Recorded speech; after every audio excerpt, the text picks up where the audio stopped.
Hey guys, how are you? It's Zach from Zach Loves Books. It's good to see you all again. Thanks for tuning in again. And I'm finally gonna do my June TBRs, to be reads, and I know it's June 10th already, but you know, better late than never.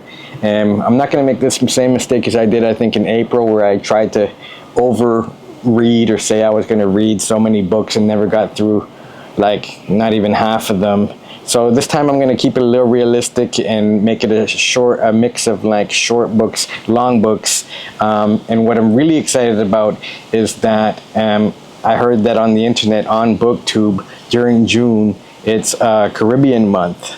So I think some booktubers do that, which is exciting for me because I'm into Caribbean anything, you know, from reggae to Caribbean culture, to like Jamaican culture, to Caribbean literature, fiction and nonfiction. I have a huge collection of Caribbean books in my place inside, like, I don't know, maybe over 100 books. Some of them are well known, some of them are rare. I can't wait to start covering them, though the ones I'm going to cover here and for this month are going to be focused specifically on Jamaica and Jamaican culture, and then later on, maybe in the summer or down the road, I'll cover other Caribbean countries. But yeah, let's just get right to it. All right, guys. Oh, and sorry to interrupt, guys. Just so you know, stay till the end because I have a really special announcement about you know, these videos that I'm gonna make. So watch to the end, see what the announcement is, and make sure you stay tuned for that when it happens. All right, just to let you guys know too that so this month for June I'm gonna have like 1, 2, 3, 4, 5, 6 books I'm gonna cover, and it's in no particular order here. Actually, it is in order. I'm gonna show them to you in the order of excitement that I am about reading them. So let's start off with the first one then. So the first one that I'm going to cover is about Jamaican national hero. If anybody knows, guess who he is, or guess who I'm talking about. It's not Usain Bolt, it's not Bob Marley. I'm going to go way back and take it back to like the, you know, early 19th century, like 1920s, whatever. I'm not a historian, so, and I haven't read all about him, but what I'm going to do is I'm going to read this short essay. It's a thin book. It says it's an essay on the inside on Marcus Garvey, who is a Jamaican national hero. So you may know who Marcus Garvey is, you may not. I've actually read this before, but I kind of forget all the information, so I'm going to revisit it and cover it. The only thing I can tell you about Marcus Garvey now is that he is a Jamaican national hero.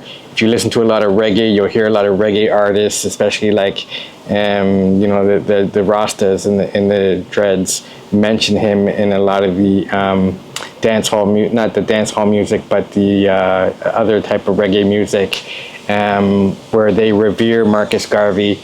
And probably because, you know, I think he was one of the first people to kind of push the movement for black people, especially Jamaicans, to move back to Africa. Now, like I said, I'm not a historian, so, you know, don't fact check me in the comments if I say anything that's wrong right now, but that's all I'm going to say for now. Marcus Garvey, you know, he was born in 1887, lived to 1940. So this is like history that I'm going to talk about when I do cover it. And, you know, I think he was also a controversial figure, you know, born in Jamaica, traveled around South America, Central America, went to the States, basically saw the plight of black laborers. And, you know, he was an activist and he stood up for the rights of poor black people and Jamaicans.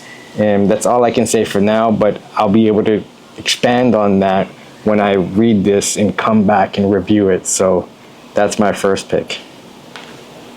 So for my second pick, you've heard of this author probably before. if you're into Caribbean literature, there's no way you don't know her. It's not a book set in Jamaica. It's not about Jamaica, but the author's name has Jamaica in it. And that is Jamaica Kincaid's A Small Place.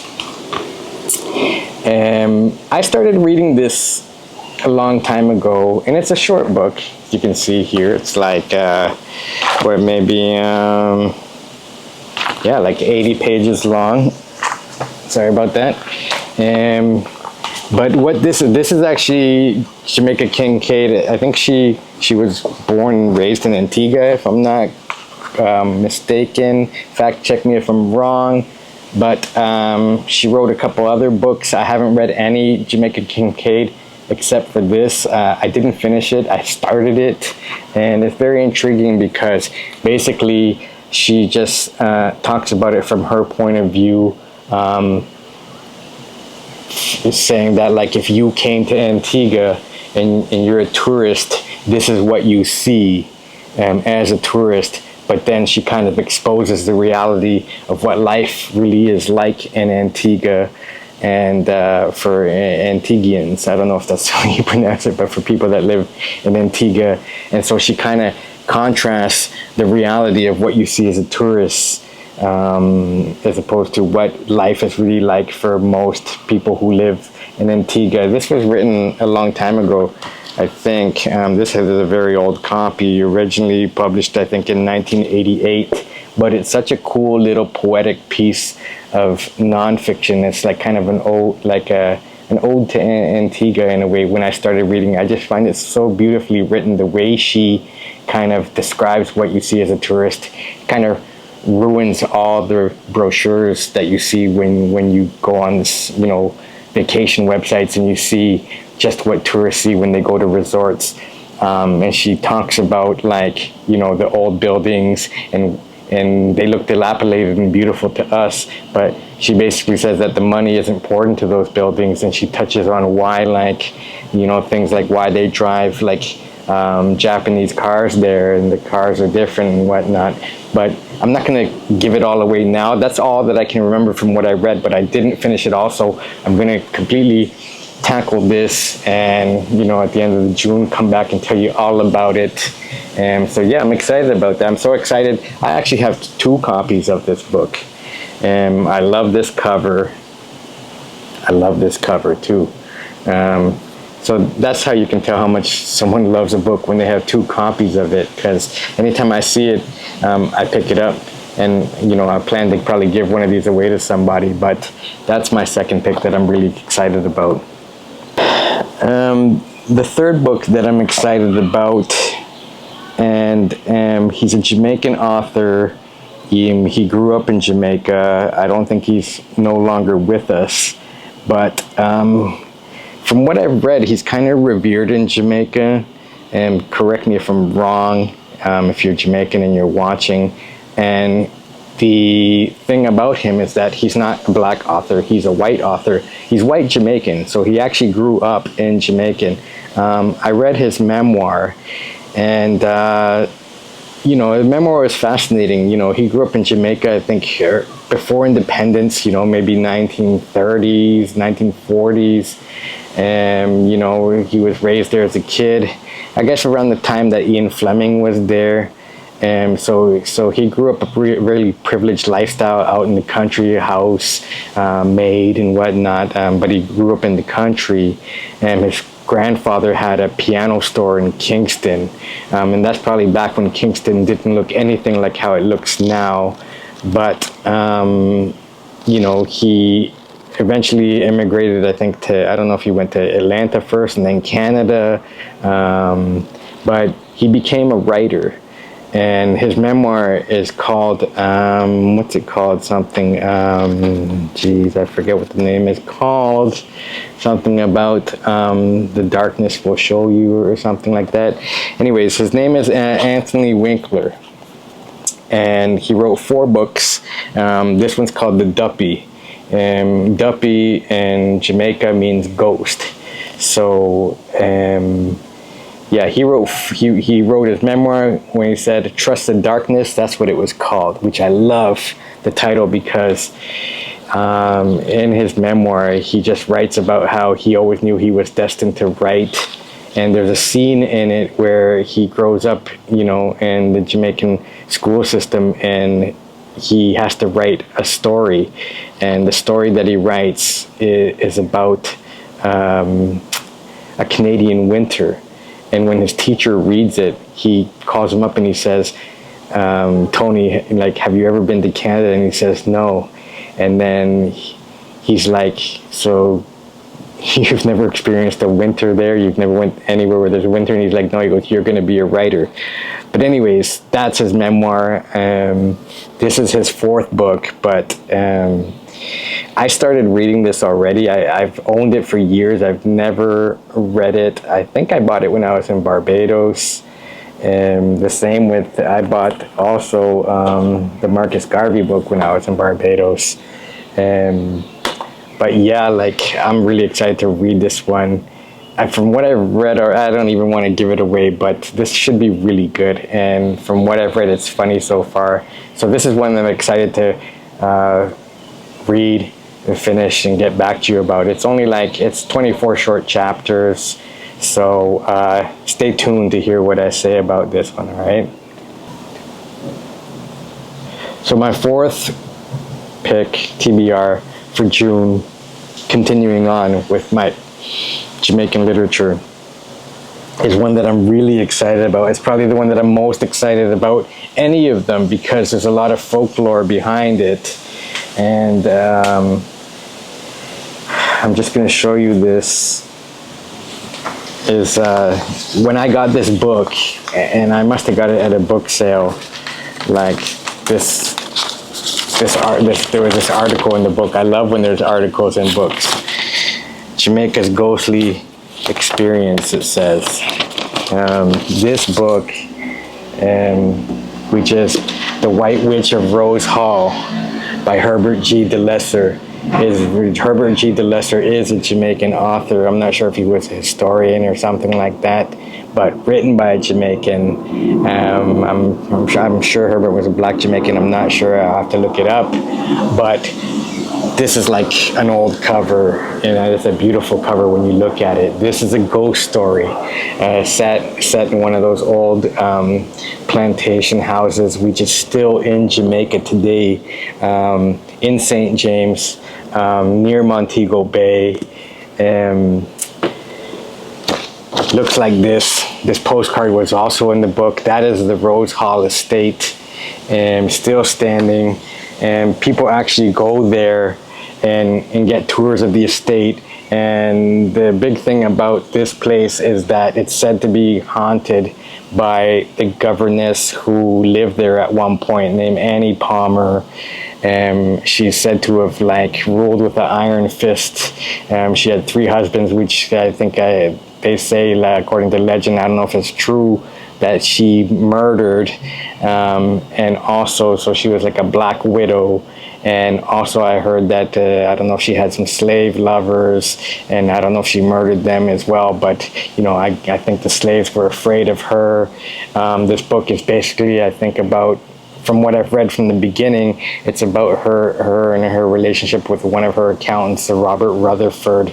I think this story has been told a lot of different times in a lot of different ways, and so many times in Jamaica that I read somewhere too that it's even been debunked, and that this book may not even be completely accurate. But you know, I have 2 of these actually. You know, this one's called The White Witch of Rose Hall by Herbert G. de Lisser, and this one's called Rose Hall's White Witch: The Legend of Annie Palmer by Mike Henry. This one's a lot shorter than this one. And I've read parts of this. I may actually read both of them because this is going to be short. But this one for sure, I'm going to like, I can't wait to get back to you and tell you what this is all about, because this is going to be like more than just a ghost story. It's going to be, I don't know why this hasn't even been optioned and, you know, been made into a movie yet by somebody, because this is, it may not seem like it's a big story to, you know, you guys, if nobody, I don't know how many people know about this, but this could be a movie. From everything I've heard about it, could be a movie. But yeah, I'm really excited about this one more than all the other picks that I have. So this one I will definitely get back to you on. And yeah, guys, so just to let you know too, I've been trying to experiment with different places, like different backdrops and different locations where I'm, you know, shooting some of these vlogs for my booktube channel. So, you know, I'm actually gonna talk about these Caribbean books in a new location. It's going to be a very special place, so watch out for that too. In June, it's going to be a special location, and just wait for that. Yeah, I think you'll like it.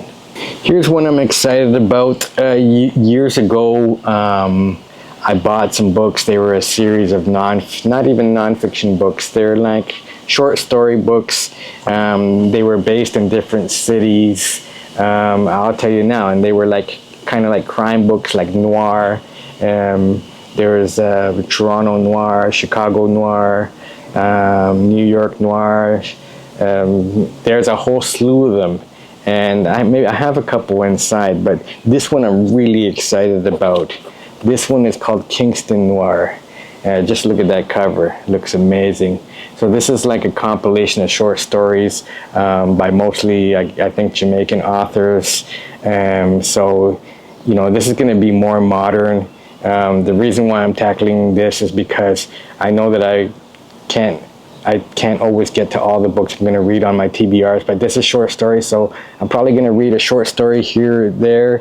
I won't cover the whole thing. I won't be able to get through the whole thing, but whatever short stories I read in here, I'm going to get back to you on and let you know, how they were, what they were about, and, you know, maybe it'll be something that you may want to pick up if you're going to take, you know, a trip to Jamaica, or to, you know, go to Kingston or whatnot, or if you've been there before.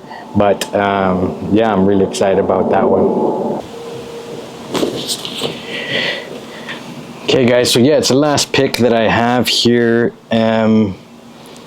This one I'd never heard of until I picked it up, and I don't know where I found it. Like I said, I have a lot of books set in the Caribbean. I have a lot of Caribbean fiction. This one's fairly new, so I guess that's what really excited me about it. And the cover looks so cool, and it's set in Jamaica. So this is called The Goat Woman of Largo Bay. This is, I know nothing about this book except for the little prologue or the little synopsis that I read on the inside cover.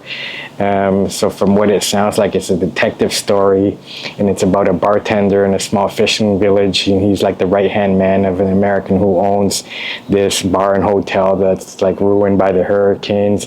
And one night he hears a noise from across the island or in the water, and he thinks it's a goat, but it's actually an American woman who's like run away from her life in America.